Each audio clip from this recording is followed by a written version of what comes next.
She thought she was just helping a stranger survive the night. Maya Thompson clutches her last crumpled dollar bill outside the 24-hour laundromat on Euclid Avenue. The fluorescent lights flicker through grimy windows as the washing machine churns with their only clean clothes. Her 8-year-old daughter Zoe sleeps curled up on a plastic chair, using Maya's thin jacket as a blanket. Across the snowy street, a man in a torn coat shivers by the bus stop. His shoulders shake with each gust of February wind. He's clearly hungry, desperate. But something about him is different. He's not asking anyone for help. Maya stares at the dollar in her hand. This is supposed to buy Zoe breakfast tomorrow, but watching this stranger suffer feels impossible to ignore. She crosses the street and presses the bill into his weathered hand. "For some food," she whispers. He looks up with startling blue eyes. "Are you certain, miss? This seems like all you have." What Maya didn't know was that this homeless man had been searching for someone exactly like her for months, and her $1 was about to unlock millions. But 3 months earlier, Maya's world had been completely different. Maya Thompson wakes up at 5 a.m. in their cramped studio apartment above Carter's grocery store. The radiator clanks like a broken heartbeat. Water stains on the ceiling tell stories of countless leaks. But Maya greets each morning with the same quiet determination that's carried her through 6 years as a certified nursing assistant. She's mastered the art of making nothing look like something. Breakfast for Zoe is toast with the last bit of peanut butter, presented like a feast. "Extra protein for my smart girl," Maya says, watching her daughter's face light up. The math is brutal and precise. Rent, $800 for this tiny space that barely fits their lives. Utilities, another $150 when everything works. Groceries, she's stretched $40 into 2 weeks by buying rice in bulk and splitting single meals into 2. Zoe's growing feet need new shoes, but Maya's been padding the old ones with cardboard. Maya takes 2 buses to reach Mercy General Hospital. 40 minutes each way, $2.50 per trip. She calculated that walking would save them $20 a week, but the 6-mile journey would mean leaving Zoe alone longer. Some math problems have no good solutions. At the hospital, Maya moves through her 12-hour shifts like a guardian angel in scrubs. She's the CNA who remembers that Mrs. Rodriguez likes her pillow fluffed twice, that Mr. Carter gets anxious during thunderstorms, that teenage patients respond better when you ask about their music first. "Maya's got a gift," her supervisor Sarah tells the new nurses. "Patients ask for her by name. That's rare." What Sarah doesn't know is that Maya skips lunch most days. The $3.50 for a cafeteria meal can buy Zoe an extra snack for school. Maya tells herself she's not hungry at lunchtime, so many times she almost believes it. After work, Maya races to pick up Zoe from Mrs. Patterson's apartment down the hall. The elderly neighbor watches Zoe for $15 a day, money Maya can barely afford but has no choice but to spend. Mrs. Patterson never mentions when Maya's late with payment, just gives Zoe an extra cookie and pretends not to notice. Evenings unfold like carefully choreographed survival. Homework happens at their small kitchen table under a light bulb that flickers when the neighbor upstairs uses their microwave. Zoe spreads her worksheets across the scratched surface while Maya reviews medical terminology from library books she checks out weekly. "Mama, what's this word?" Zoe points to her reading assignment. "Sound it out, baby. You're smarter than you know." Dinner is often creative reimagining. Spaghetti with butter and garlic becomes fancy Italian pasta. Scrambled eggs with cheese transform into breakfast for dinner surprise. Maya's learned to make scarcity feel like adventure. Bath time requires strategy. Hot water costs money, so they share quick showers. Maya washes her work scrubs by hand in the sink, hanging them over the radiator to dry overnight. She owns 3 sets, rotating them carefully so she always looks professional. Zoe's bedtime stories come from library books they've read dozens of times. Charlotte's Web is their current favorite. Maya does different voices for each character, turning their cramped space into worlds of possibility. "Someday we'll have our own house with a yard," Maya whispers as Zoe drifts off. "You can have a pet and your own room with pink walls if you want." "Will you still read to me?" Zoe asks sleepily. "Every single night." But lately, the calculations aren't adding up. Maya works every available shift, picks up overtime whenever possible, but it's never quite enough. Last month, Zoe got strep throat. The emergency room visit, $75 with their bare-bones insurance, wiped out Maya's carefully saved buffer. The eviction notice arrived 3 days ago. Stark white paper with red lettering, taped to their door like a scarlet letter. Demand for payment of rent or quit premises. Maya read it after Zoe went to sleep, sitting on their tiny bathroom floor so her daughter wouldn't see her cry. 2 weeks behind on rent means $1,600 Maya doesn't have. She's called the landlord, Mr. Carter, begging for an extension. His broken English carries genuine sympathy, but sympathy doesn't pay his mortgage. I'm sorry, Maya. You are a good tenant. But I have bills, too. Maya's been taking on extra shifts, but the hospital can only offer so many hours. She's considered getting a second job, but who would watch Zoe? Childcare costs more than a second job would pay. At night, when Zoe sleeps, Maya lies awake calculating impossible equations. If she walks to work for 2 weeks, that saves $40. If they eat rice and beans every day, she can save another $30. But even perfect frugality won't generate $1,600 in 14 days. She thinks about her father, who struggled with addiction and died when she was 16. About her mother, who worked 3 jobs but still lost their house to medical bills before dying of cancer when Maya was 22. About the cycle of poverty that seems impossible to break. But every morning, Maya gets up and tries again. She kisses Zoe's forehead, tells her they're going to have a beautiful day, and means it completely. Because Maya Thompson has learned that hope isn't about having enough. Hope is about believing that tomorrow might be different, even when today looks impossible. What she doesn't know is that tomorrow will be more different than she ever dared imagine. That Tuesday night, everything would change because of what Maya witnessed. It's 11 p.m. on February 15th, the coldest night Cleveland has seen all winter, 15 degrees and dropping fast. Maya and Zoe sit in the 24-hour Suds and Bubbles laundromat on Euclid Avenue because their building's machines have been broken for 3 weeks. Maya counts quarters like rosary beads, enough for 1 wash cycle, their last clean load until she gets paid Friday. Zoe sleeps peacefully on a plastic chair, wrapped in Maya's thin work jacket, trusting completely that Mama will handle everything. Through the fogged window, Maya watches people hurry past with their heads down. Everyone's rushing to get somewhere warm. That's when she sees him. An older man stumbles near the bus stop across the street, mid-50s, maybe older. His coat is torn at the shoulder, hanging loose like broken wings. He's not begging, not holding a sign, just standing there swaying slightly, looking lost. Maya recognizes the signs from her CNA training. Hypothermia. Confusion. The way his hands shake isn't just from the cold, it's from his body shutting down. Mama? Zoe stirs, rubbing her eyes. What are you looking at? Just watching the snow, baby. Go back to sleep. But Maya can't look away. The man sits down heavily on the concrete. His breath comes out in short puffs that get smaller with each exhale. This is how people die on winter nights. Quietly. While the world sleeps. A police car crawls down Euclid Avenue. Maya holds her breath, hoping they'll stop. The cruiser slows near the bus stop, and Maya sees the officer look directly at the man. But then the car continues on, disappearing into the snowy darkness. 2 teenagers walk past the man, laughing about something on their phones. A woman in a fur coat crosses the street to avoid him completely. A delivery driver glances over but keeps walking to his warm truck. Maya's chest tightens. She thinks about her father, Robert Sr., who died alone outside a shelter in Detroit. Someone found him the next morning, already gone. If just one person had stopped, she used to wonder as a child. If someone had just seen him as human. The man tries to stand but falls back down. His movements are getting slower, more confused. Maya knows what happens next. She's seen it in the ER too many times. Homeless patients brought in too late, body temperatures too low to save. 15 more minutes on the washer, Maya whispers to herself, checking the digital display. She has $23 in her purse, grocery money for the next 4 days, bus fare to work tomorrow, Zoe's lunch money. The smart thing would be to stay inside, mind her own business. She has enough problems without taking on someone else's. But Maya has never been smart about other people's pain. The man's head droops forward. His shoulders stop shaking.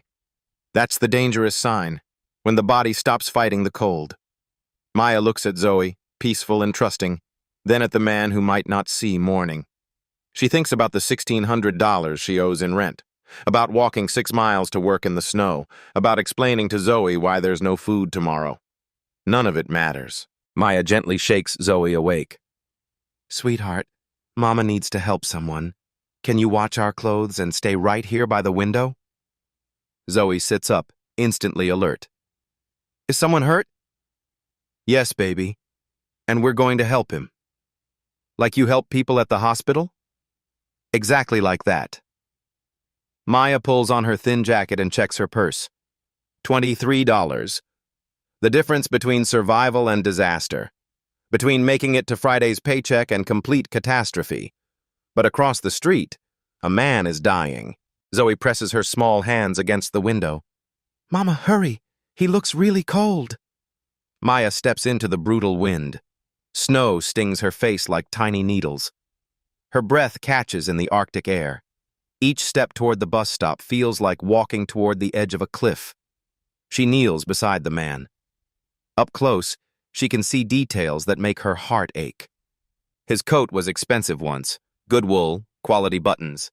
His shoes are leather, scuffed but well made. This wasn't always his life. Sir, can you hear me? He opens his eyes. They're the most startling blue Maya has ever seen. Clear and intelligent, even through the haze of cold and confusion. I'm Maya. I'm a nurse. You're hypothermic. We need to get you warm right now. The man tries to speak, but his lips are too stiff. He nods slightly. Maya helps him stand. He's heavier than she expected, solid muscle beneath the raggedness. As they walk slowly toward the diner next to the laundromat, she notices something odd. His voice, when he finally manages words, carries an accent she can't place. Educated, refined. Thank you, he whispers. You didn't have to stop. But Maya Thompson always stops. It's who she is. What she doesn't know is that someone has been waiting an entire year for exactly this moment. Maya had no idea that her next few minutes would be watched by someone very important. The diner's bell chimes as Maya helps the man through the door. Warm air hits them like a blessing.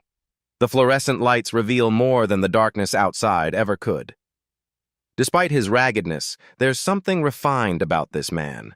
His posture, even weakened by cold, suggests someone accustomed to authority. His hands, though dirty, are soft. No calluses from manual labor. No scars from street life. Table for two?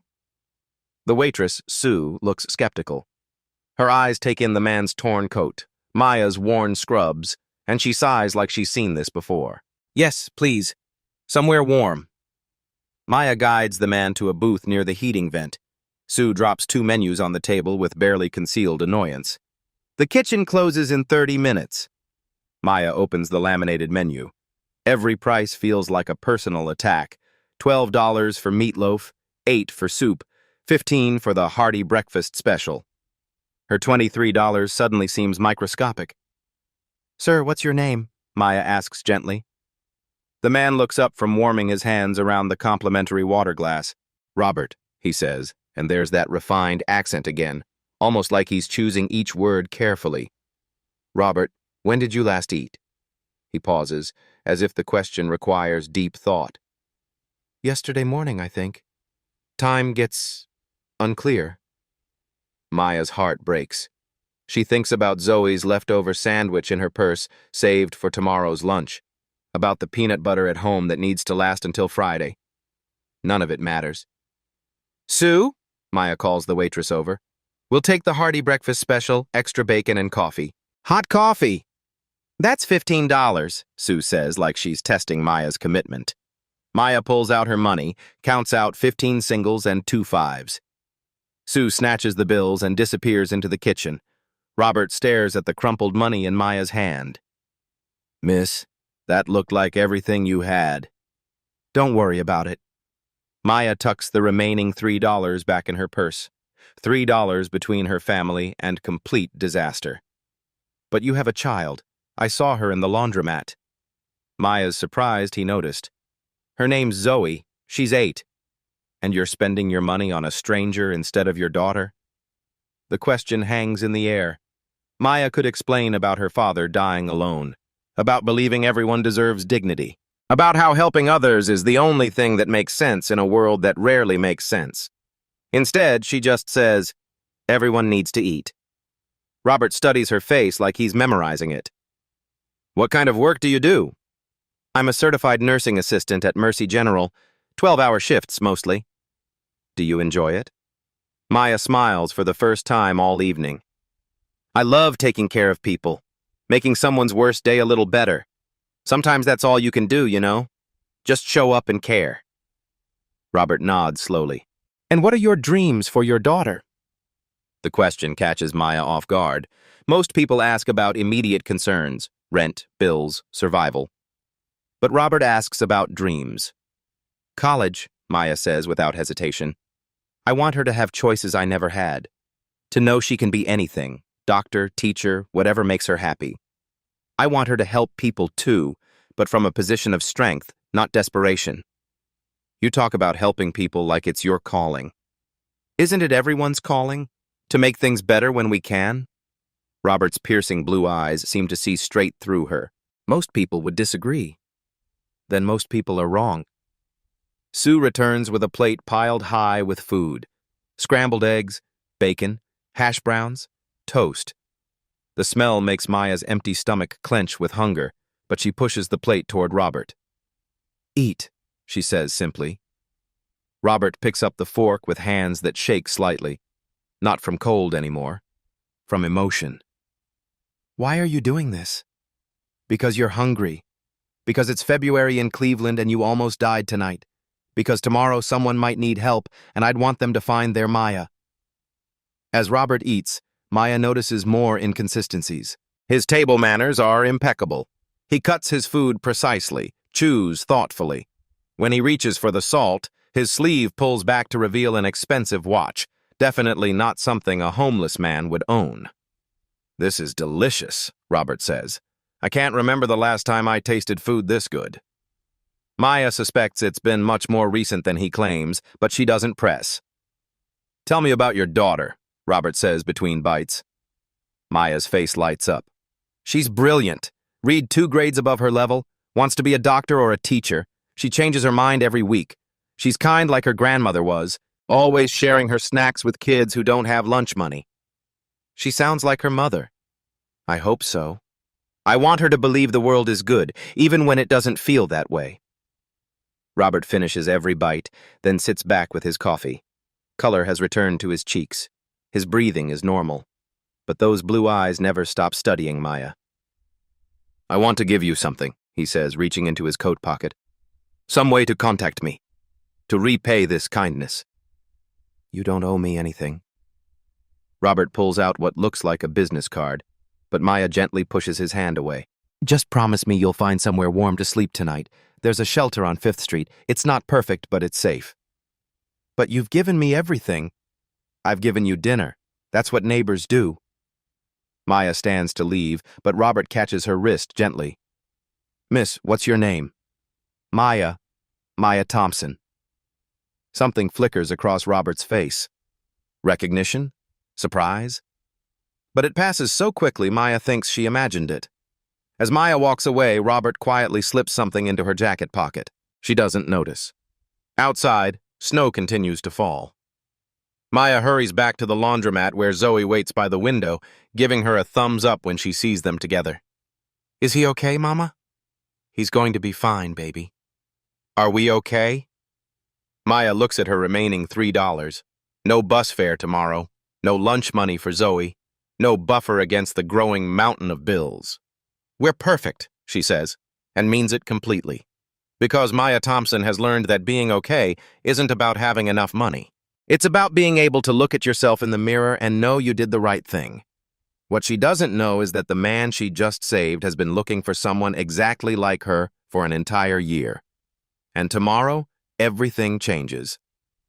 What Maya didn't notice was the man quietly making a phone call as she walked away. Maya helps Robert to his feet outside the diner. The bitter wind cuts through her thin jacket, but she doesn't rush. This man almost died tonight.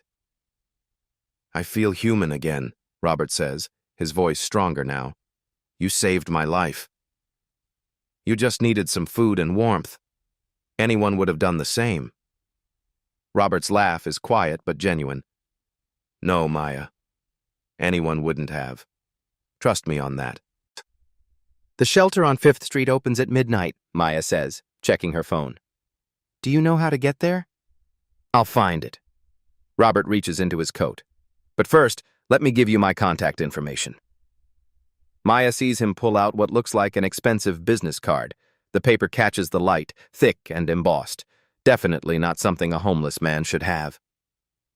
I can't take that, Maya says gently, stepping back. But you need to let me repay you. What you've done tonight, I don't want to be repaid. Maya's voice is firm but kind. That's not why I helped you. Robert stares at her, the business card frozen halfway between them. You gave me your last $23. I watched you count it. You have a daughter to feed. And she'll eat tomorrow. We always figure it out. Maya places her hand gently on Robert's arm. Robert, I helped you because you needed help. That's all. No strings, no expectations, no debts. Just one human being helping another. For a moment, Robert looks like he might cry. In my experience, everyone wants something in return. Then your experience has been with the wrong people. Robert studies her face in the dim streetlight. You really mean that? Of course I mean it. Good luck, Robert. Stay warm. As Maya walks away, she doesn't see Robert pull out an expensive smartphone. Doesn't hear him whisper urgently into the phone. Charles, it's me. I found her.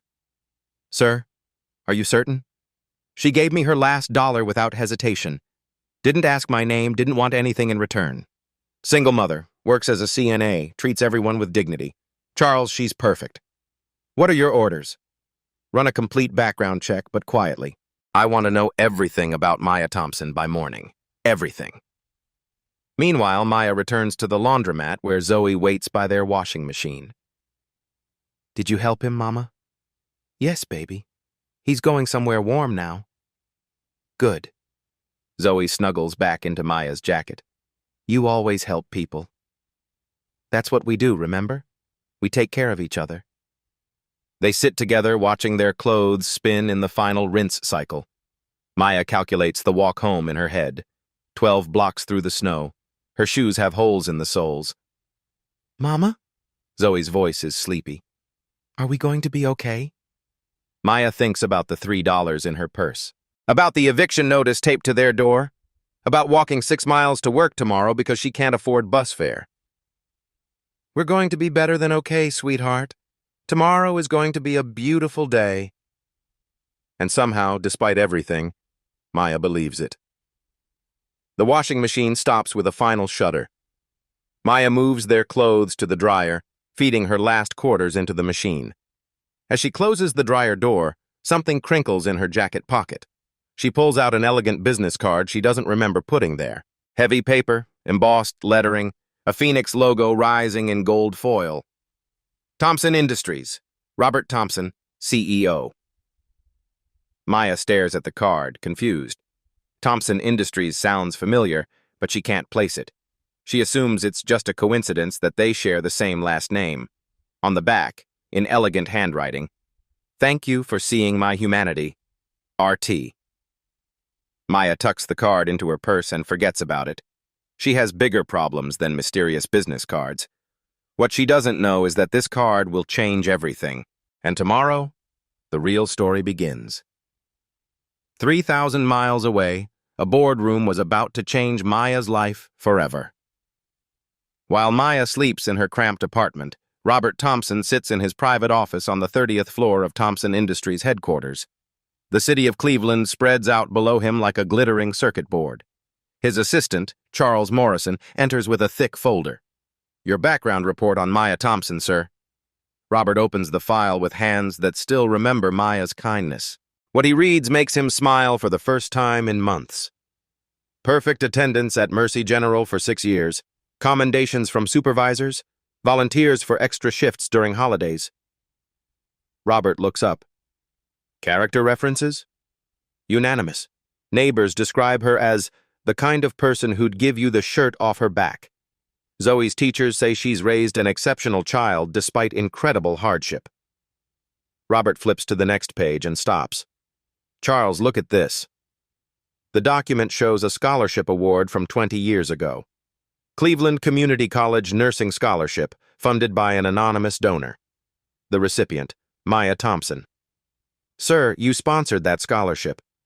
I've been following all 3 recipients for 2 decades. Maya was the only one who used her nursing education to serve others rather than chase money.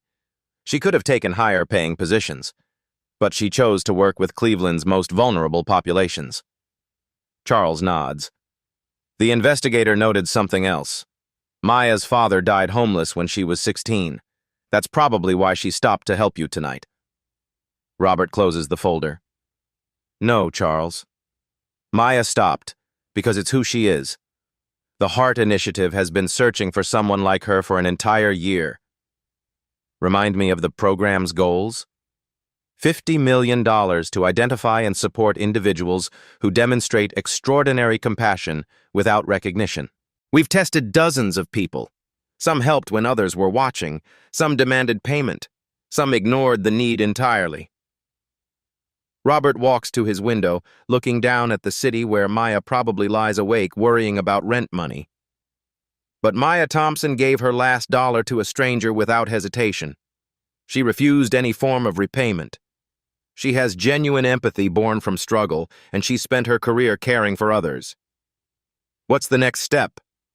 Robert turns back with determination. Tomorrow, we will change her life. What time does her shift start at Mercy General? 6 a.m., sir? Perfect. Maya Thompson is about to discover that her compassion has been noticed by someone who can actually do something about it.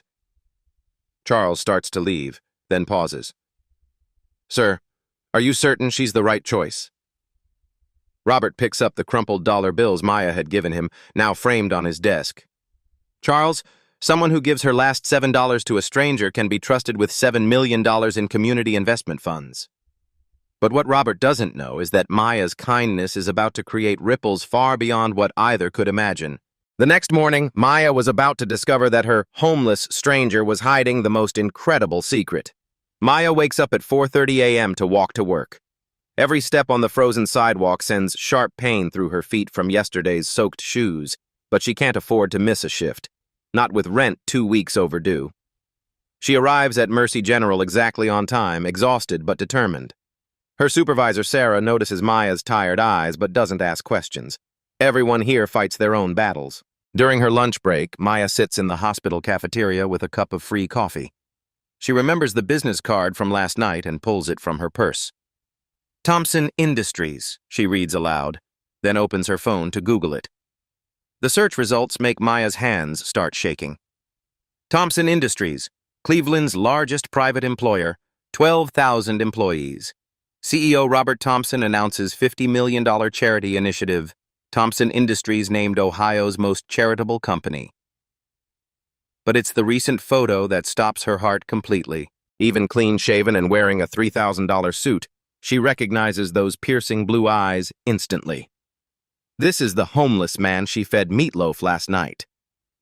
Maya stares at her phone screen in complete shock.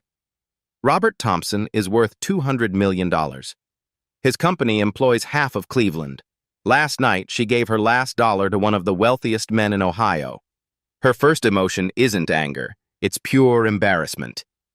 He must have thought I was so naive, she whispers to herself. But before she can process this fully, her supervisor approaches. Maya, there's someone here to see you, says it's urgent. In the hospital lobby stands a man in an expensive suit holding an envelope. Everything about him screams money and power. Miss Thompson, I'm Charles Morrison, representing Thompson Industries. Mr. Thompson would like to speak with you immediately. Maya's mind races. I don't understand. Is this about last night? I didn't know who he was. I swear I wasn't trying to— Miss Thompson, Charles interrupts gently, you're not in trouble. Quite the opposite. Mr. Thompson wants to see you because of what you did last night. Charles drives Maya to Thompson Industries headquarters in a car that costs more than she makes in 3 years. The building is a gleaming 30-story tower she's passed countless times, but never imagined entering. In the elevator to the top floor, Maya's head spins with questions. Why would a billionaire want to see her? What could he possibly want? The elevator doors open to reveal an office larger than Maya's entire apartment building. Floor-to-ceiling windows showcase all of Cleveland. And there, behind a desk that could house a small family, sits the man she bought dinner for 12 hours ago. Maya, please sit down. She can barely speak. Mr. Thompson, I'm so sorry. I had no idea who you were. If you're upset that I gave you money when you didn't need it... Upset? Robert stands and walks around his massive desk.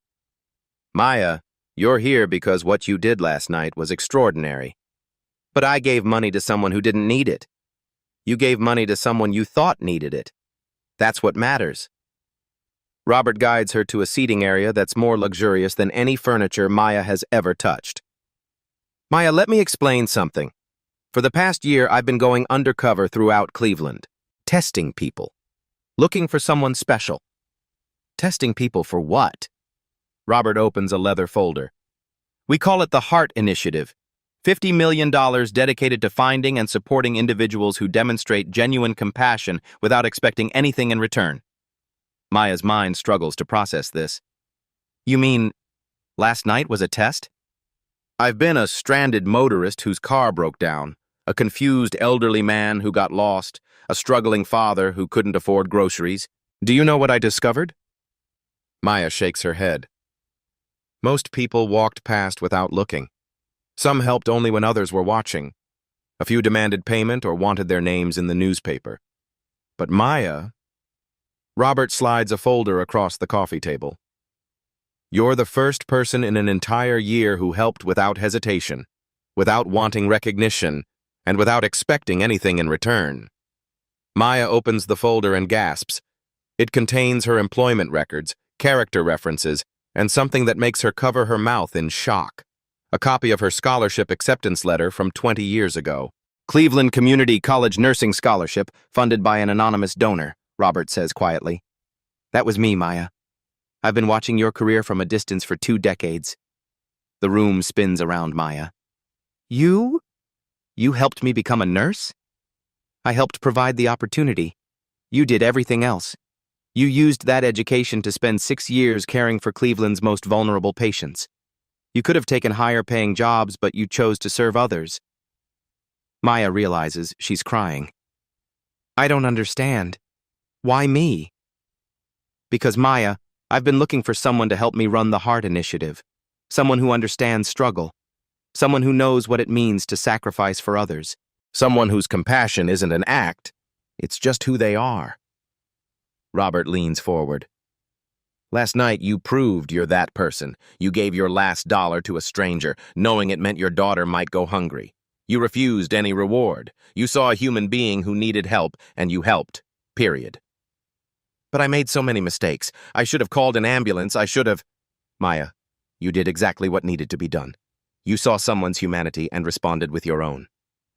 The weight of revelation crashes over Maya. The homeless man was a billionaire. The billionaire sponsored her education 20 years ago, and now he wants her to help run a $50 million charity. Mr. Thompson, this feels like a dream. It's not a dream, Maya. It's what happens when kindness meets opportunity. Your $1 of compassion is about to become millions of dollars helping people just like you. Robert stands and walks to his window, looking out over the city. Maya Thompson, would you like to hear about the job offer that's going to change not just your life, but the lives of thousands of families in Cleveland? Maya can barely breathe. 12 hours ago, she had $23 and an eviction notice. Now she's sitting in a billionaire's office being offered the chance of a lifetime. Yes, she whispers. Tell me everything. Robert's next words would reveal an opportunity beyond Maya's wildest dreams.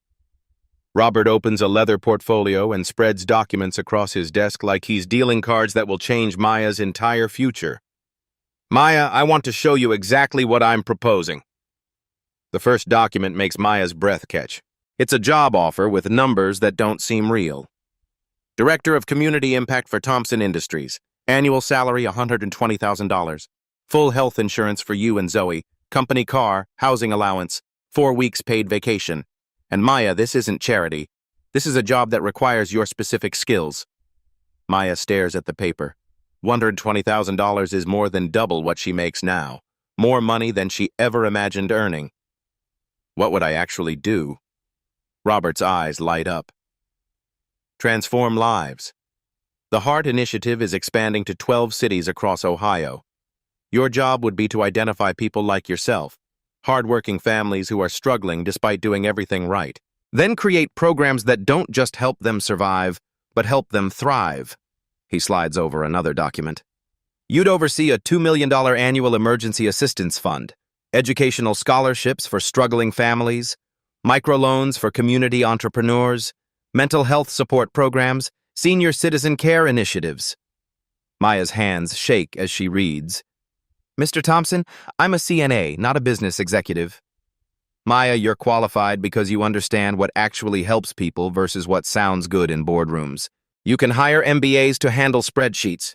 I need someone who can look at a struggling family and see potential, not just problems.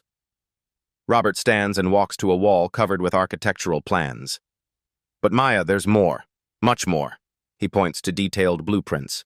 The Sarah and Maya Thompson Community Center, named after my late wife and you. We're building it in your neighborhood. Maya joins him at the wall, studying the plans. The center is massive, beautiful, designed with obvious love and care. Free childcare for working parents, adult education classes, job training programs, community health screenings, hot meals for anyone who needs them. You'll design every program based on what you wish had existed when you were struggling. The generosity overwhelms Maya. This is too much. Maya, last night you gave me everything you had without thinking twice. Now I'm giving you the tools to help hundreds of families who are exactly where you were yesterday. Robert returns to his desk and picks up another document that makes Maya sit down hard. 1847 Maple Street. 4 bedrooms, fenced yard, walking distance to Cleveland's best elementary school. It's yours. Maya stares at the house deed with her name already printed on it. Mr. Thompson, I can't accept a house. You can and you will, because you're going to pay it forward 1,000 times over. Before Maya can protest, Robert continues. We're also creating the Maya Thompson Scholarship Fund, $500,000 annually to support single parents pursuing healthcare careers. You'll help select recipients and mentor them. Maya starts crying. You're naming it after me? Your story will inspire applications from people who think no one cares about their struggles. They'll see that someone who started where they are can end up changing lives professionally. Robert sits across from Maya, his voice becoming more passionate. But Maya, here's what excites me most. For Zoe, we're establishing a full college fund. By the time she's 18, there will be $200,000 waiting for her education. Maya covers her face with her hands. The numbers are staggering, life-changing, impossible. Maya, this isn't just philanthropy. It's smart business. Companies that genuinely invest in their communities see increased loyalty, better employee retention, stronger local economies. You'll help me prove that caring about people is profitable. Maya looks around the luxurious office, then at the documents promising to transform everything about her life. Mr. Thompson, yesterday I was facing eviction. Today you're offering me a house, a career, and the chance to help thousands of people. How do I know this is real? Robert opens his desk drawer and pulls out the crumpled $7 bills Maya gave him last night, now carefully preserved in a frame. Because someone who gives her last $7 to a stranger is exactly the person who can be trusted with $7 million in community investment funds. He leans forward. Maya, I need an answer. Not because I'm impatient, but because there are families in Cleveland tonight who are exactly where you were 24 hours ago. They need help, and they need it from someone who understands their world. Maya thinks about Zoe sleeping on that plastic chair in the laundromat, about all the nights she's lain awake worrying about rent, about all the patients she's cared for who remind her of herself. What if I fail? What if I'm not good enough for this? Maya, you've been preparing for this job your entire life. Every shift you worked while exhausted, every patient you comforted, every sacrifice you made for Zoe. Every dollar you've counted and recounted. That's your qualification. Robert stands. I want you to start in 2 weeks. That gives you time to give proper notice at the hospital, get Zoe enrolled in her new school, and settle into your house. We'll also provide a $10,000 signing bonus to handle your immediate needs. Back rent, new clothes for work, whatever you need to start fresh. Maya looks at the business card that started this impossible journey. 24 hours ago, she thought it was just a coincidence that they shared the same last name. Maya, I believe your story needs to be heard. We want to document your first year in this role and show other companies how to identify and support the Maya Thompsons in their own communities. Maya takes a deep breath and thinks about the woman she was yesterday, counting quarters for laundry, walking miles to work, giving her last dollar to a stranger. That woman would want this woman to say yes. Yes, she whispers, then stronger. Yes, I want to do this. Robert smiles. Then let's change the world, $1 at a time. 6 months later, Maya's transformation had created ripples no one could have imagined. Maya's personal transformation. The cramped studio above Carter's grocery store is now a memory. Maya and Zoe live in their 4-bedroom house on Maple Street, where Zoe has her own room painted pink, just like she dreamed. The walls are covered with her artwork and certificates from her new school. Maya no longer walks miles to work in shoes with holes. She drives to Thompson Industries headquarters each morning in a reliable car, wearing professional clothes that actually fit. But more importantly, she wakes up excited about her work instead of dreading the financial calculations. Zoe attends Riverside Elementary, one of Cleveland's best schools. She's joined the science club, takes piano lessons, and her teacher notices something special about her empathy. She naturally helps classmates who struggle. Mama always says everyone deserves kindness, Zoe tells her teacher when asked why she shares her lunch with a boy whose family can't afford school meals. The Heart Initiative. Success stories. Maya's first major case was Carlos Martinez, a construction worker injured on the job. His wife left him with 3 kids when the medical bills piled up. Maya found him at Mercy General when she overheard him choosing between his prescription and his children's school supplies. The Heart Initiative provided medical debt forgiveness, job retraining in medical equipment maintenance, and childcare during his education. 6 months later, Carlos works at Mercy General earning $45,000 annually. His kids are thriving in school, and he volunteers at the community center on weekends. Then there was Ruth Williams, an 82-year-old widow living on $800 monthly Social Security. Maya discovered her choosing between heating and medication during Cleveland's brutal winter. The Heart Initiative weatherized Ruth's home, enrolled her in prescription assistance programs, and arranged weekly grocery delivery. Now Ruth teaches cooking classes at the Sarah and Maya Thompson Community Center, passing down recipes and wisdom to young mothers who remind her of herself decades ago. Maya's third major success was the Hassan family, Syrian refugees working 3 jobs between them, but still drowning in medical bills for their diabetic daughter. The Heart Initiative provided health insurance assistance, English language classes, and a small business loan for Mr. Hassan's food truck dream. Hassan's Middle Eastern kitchen now serves downtown Cleveland workers. The family purchased their first home last month, and their daughter's diabetes is perfectly managed with proper health care. Media coverage and recognition. Channel 5 Investigates featured the Heart Initiative as a model for corporate social responsibility. The segment showed Maya visiting families, explaining how her lived experience helps her identify genuine need versus temporary setbacks. When you've counted change for bus fare, you understand that a $50 gas card isn't just transportation, it's dignity, Maya tells the interviewer. 60 Minutes profiled the program nationally, with Maya appearing alongside Robert to explain their unique partnership. The episode generated 500 applications from other cities wanting to replicate their model. Business and community impact. Thompson Industries reports record employee satisfaction. Local unemployment in target neighborhoods dropped 3%. Property values increased 12% as families stabilized and invested in their communities. Other Cleveland businesses launched their own Heart initiatives. First Energy created the Bright Future program for families struggling with utility bills. University hospitals established debt forgiveness protocols for low-income patients. The community center opening. The Sarah and Maya Thompson Community Center opened to a crowd of 500 people. Maya cut the ribbon alongside Robert and Zoe, surrounded by families whose lives had been transformed. On opening day, 75 children enrolled in after-school programs. 40 adults started GED classes, 200 families received hot meals, and 12 single mothers began job training programs.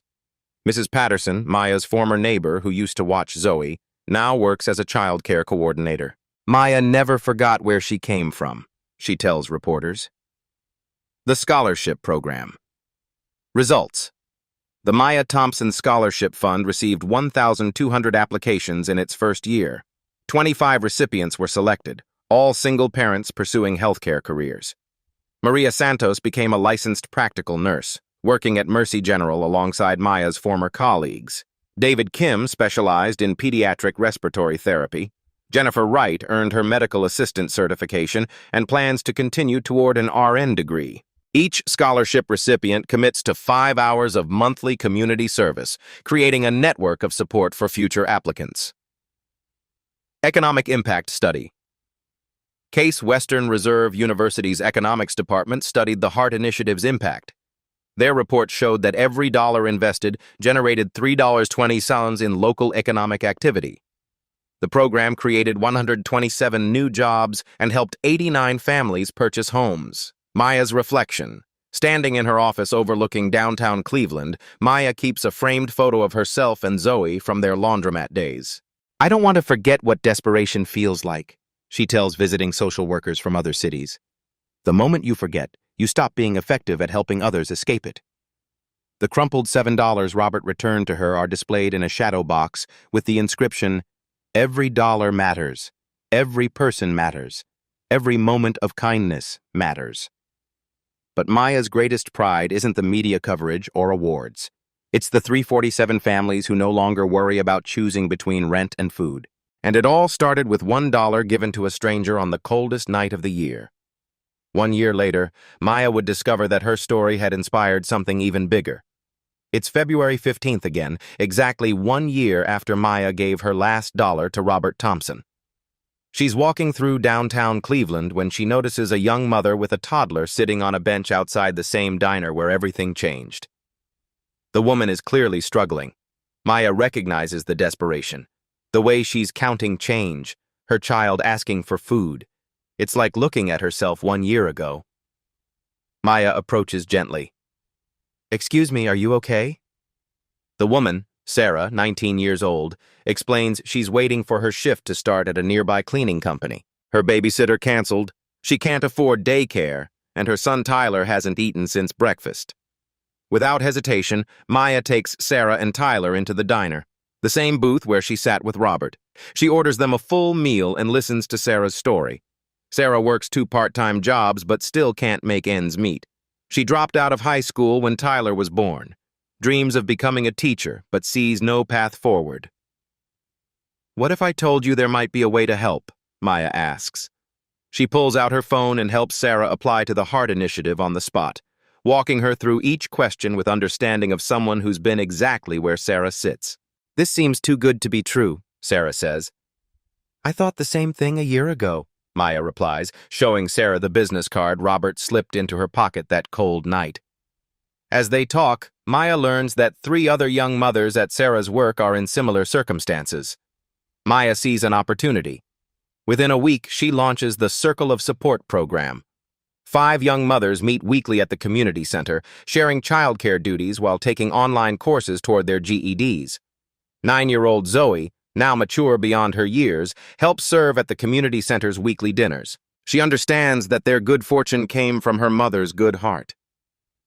"Mama, are we going to help Sarah like Mr. Thompson helped us?" "We're going to help Sarah help herself, just like he helped me help myself." Maya frames the receipt from Sarah and Tyler's meal. $23.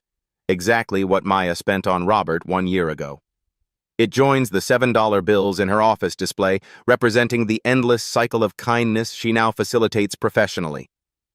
As Maya drives home that night to her warm house where Zoe waits with homework spread across their kitchen table, she reflects on Robert's words.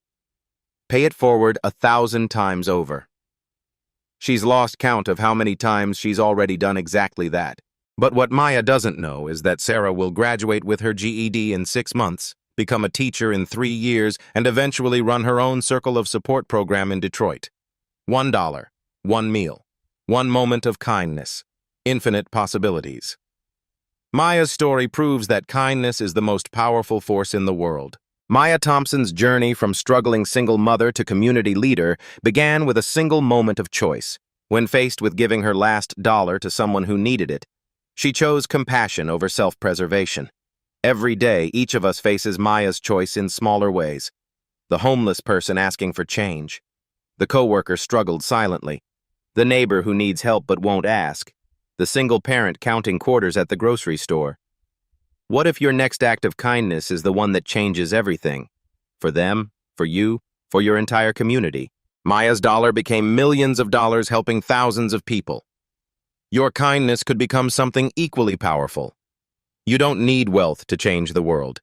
You just need the willingness to see other people's humanity and act on it. Be someone's Maya Thompson today. Look for the person who needs what you can give, even if it's your last dollar, your last hour, your last ounce of patience. What's your Maya Thompson moment going to be? Tell us in the comments below. If this story inspired you, hit that like button. Share it with someone who needs to believe that kindness still matters. And subscribe for more stories that prove ordinary people can create extraordinary change. Because the world needs more Maya Thompsons. And that person could be you. At Black Voices Uncut, we don't polish away the pain or water down the message. We tell it like it is because the truth deserves nothing less.